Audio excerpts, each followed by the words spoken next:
What's happening, people? Dboy Dayo here. Afrobeat takeover for the Beat London 103.6 FM. We have Mr. Damini Ogulu, Mr. BURNA BOY. What's good, sir? Hey, why are you giving out the government stuff? Everyone knows your government name. What's good, man? How you doing? Blessed, though. 7th of October, Yeah. outside tour, Brixton Academy, Sure. 5,000 people. What can they expect, man? I don't know, man. You get me? You're just gonna have to see it, man. Yeah. You get me? So we were here like a couple of years ago, independent special. You killed Hammersmith. We had sold out show. You had like another like 300-400 people outside, couldn't get in. I mean, what was that feeling like? Your first ever headline tour, selling out like that, man? That was emotional, man. Yeah. Yeah, I mean, but obviously this time it's more digital. So, Yeah. and like the impacts that you kind of have with the UK clientele is, I think, is one that we've not seen from an African artist, I'd say, in the last 10 years. Like, why do you think that you have that kind of connection with the UK people?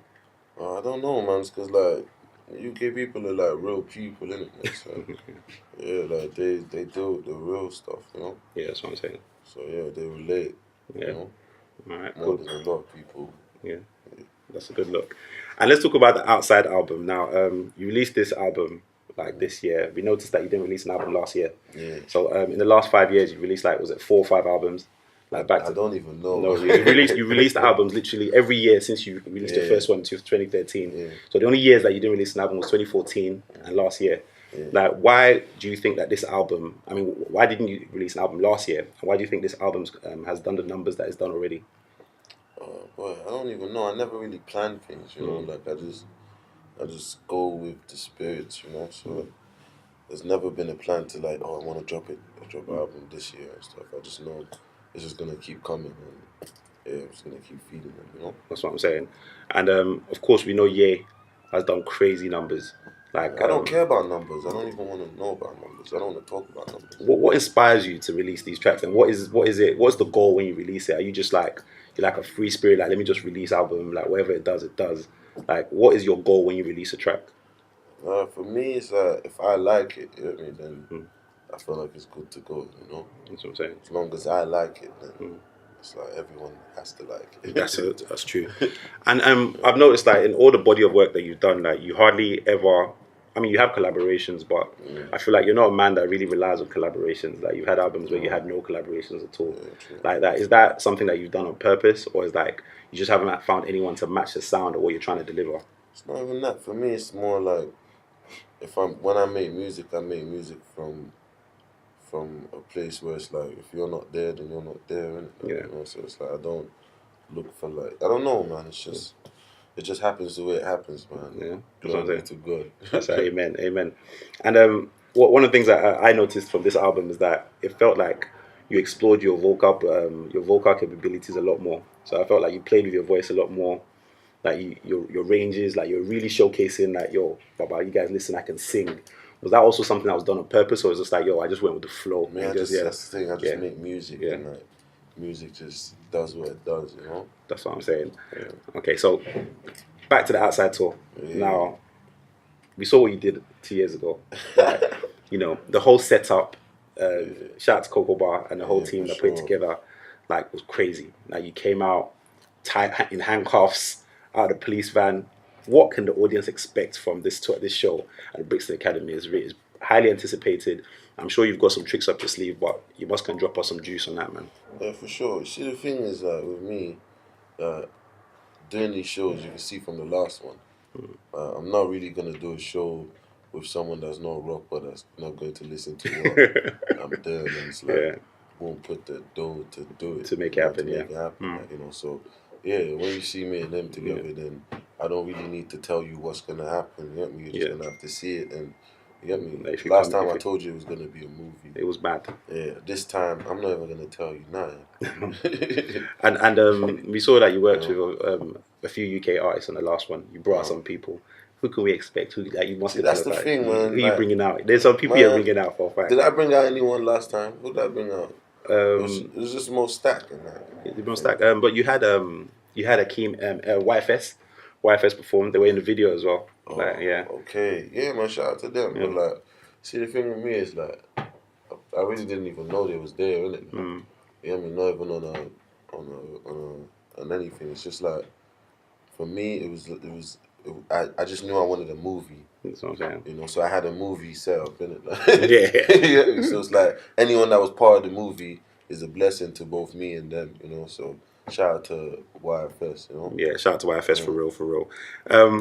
Got to talk about one more other track on the Outside album that's crazy, doing numbers as well. I know you don't care about numbers, but the people care about numbers. Why do people care about numbers? I think like, well, in our world, in the media world, we see it as, we try and like mark how successful you are with the numbers that you sell. Why don't you care about music? Like, why do no. you care more about numbers? Like, do you listen to numbers? No. Do you get any feelings from when you look at numbers? What feelings do you get? But then we need something to measure. Like, okay, how successful? Why do you have to measure with numbers? Like, you should measure with like how many lives I've touched, or like how many songs that have like inspired something, that spark some light, or how do people feel when I sing? Yeah. You get me? Like, that's what you should measure with. You get me? Not how many. What's the numbers on your Instagram or your numbers on your whatever you measure it with these days.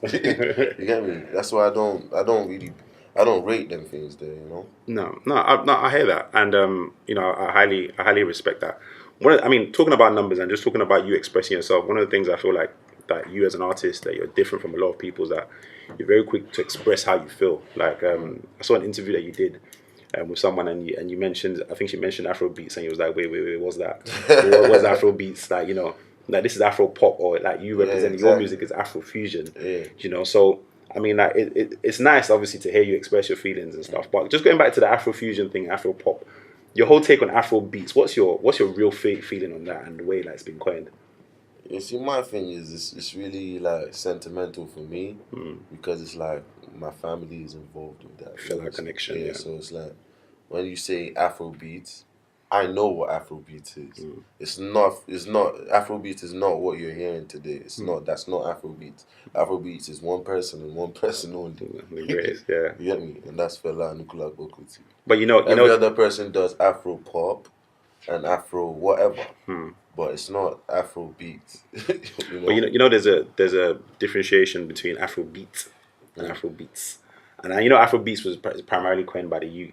It started off in the UK, and it's more. What started off in the UK?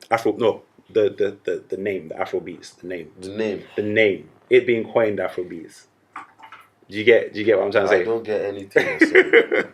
Afrobeat, nothing in the UK. The UK has no input in Afrobeat whatsoever. But it's not Afrobeat. It's Afrobeats with an S. Let me make myself very clear. The UK has no influence in the creation or naming or anything that has to do with Afrobeats. The Afrobeats roots or beginnings. Do you understand? The UK is a place that accepted Afrobeats, and you know, Afrobeats inspired a lot of the culture and stuff. Fair enough. You get me? That I can say. But when you try and say the UK blah blah, no, let's not do that. Okay. You know? Okay. Yeah. Fair enough. You mentioned a point there about obviously the UK not being the innovator of that genre. The UK is the innovator of grime. The UK is the innovator of garage. Yeah. You know? Like, yeah, absolutely. And I totally agree with you, because I don't think Afro beats is. I think what I was talking about was the term. It was the terminology was coined in the UK. What I wanted to mention as well is that as an artist, do you think it's important to actually go back to Africa to find yourself to be successful? Because a lot of Afrobeat artists in the UK, a lot of Afro pop. I caught myself there. A lot of Afro pop artists in the UK. Or Afro swing. A lot of African artists. Let's just keep it as that. Feel like they're not getting the recognition that they deserve. But do you feel like there's a need to actually go back to Nigeria or Ghana or go back to your roots to engage with the people there or the originators before you can come back and actually, because we know like you've got a long history in the UK. Like I'd say like this is home to you. So I feel like you went back home before you were able to like really get to the level that we're seeing you right now. Do you feel like it's very important for all of them to go back home and realize themselves first? 100%. It's like I can't really speak for everyone, because different things work for different people. All fingers are not equal. That's what I'm saying. So I can only speak for myself. And if anyone can relate to what I'm saying, then that's cool. But for me, it's like being here and doing Afrobeats, like or saying whatever you guys call it. Yeah. You know, it's like, it's almost like, what tree are you gonna climb? A tree with no roots, or a tree that has serious The roots? one that has solid and it's got roots. Because Exactly. you know that when you climb, you'll fall, right? Yeah, absolutely. Yeah, that's basically the idea.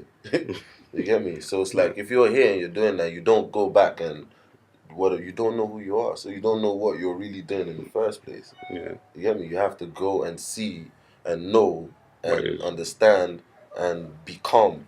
Before you then can come back and then. Yeah, then you it's do it. not. I mean, it's not. As I said, I speak for myself. You know, because I don't know other people's situations. Yeah, Absolutely. yeah. Absolutely.